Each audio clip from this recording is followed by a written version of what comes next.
भूकंपर थैले ताइवान 7 मृत 730 आहत। सुनामी सतर्कता जारी। ताइवान में शक्तिशाली भूकंप झटका। भूकंपर थैले सारा ताइवान समेत राजधानी ताइपेई और हुआलियन सहर।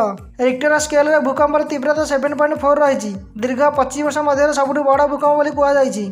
भूमिकंप 7 जनकर मृत्यु होता बेले 730 जन आहत होती। मृत्यु संख्या बढ़िया आशंका कराଯାଉଛି। तीव्र भूकंपर एकाधिक कोठा भुशुड़ी पड़ी। भूकंप कारण सुनामी अलर्ट जारी कर पड़ोशी जापान। समुद्र जुआर 3 मीटर उच्चता पर्यंत वृद्धि पाइबा नहीं आशंका कराଯାଉଛି। अमेरिका जियोलॉजिकल सर्वे सूचना अनुसार भूकंपर केन्द्रस्थल थिला हुआलियन सहर दक्षिण पटु 18 किलोमीटर दूर रे।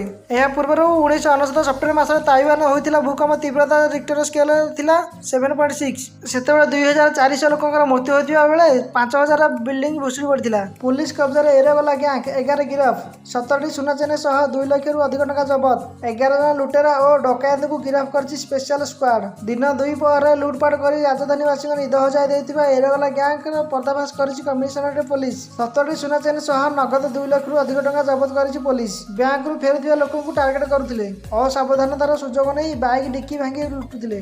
घरे देशी बंदूक रखा अभियोग जड़े गिरफ। कंधमाल जिला दारिमाड़ी ब्लॉक ब्राह्मणिका थाना पुलिस कौन खबर पाई चढ़ाऊ कर 2टी देशी बंदूक जबत करने बेआईन अस्त्रशस्त्र रखा अभियोग पुलिस जनक गिरफ कर कोर्ट चालाण कर। गिरफ व्यक्ति जनक उक्त थाना महागुंडी ग्रामर निरंजन कपाट पात्र बोली थाना अधिकारी चिरंजीव बेहरा कहते। निरंजन नाम बेआईन अस्त्रशस्त्र रखा अभियोग केस नंबर 42/24 एक मामला रुजु कर तदंत कर पुलिस कही। तेबे निरंजन कुआडे निज चाष जमी बारहा फसल नष्ट कर से देशी बंदूक व्यवहार कर पुलिस को कहते। तेबे से केबेठारु एही शिकार कर देशी बंदूक व्यवहार करथिले और देशी बंदूक केउठु से आनिले एହାର तदंत कर पुलिस तदंत कर। पुरी रे पुणी बोमा माड़।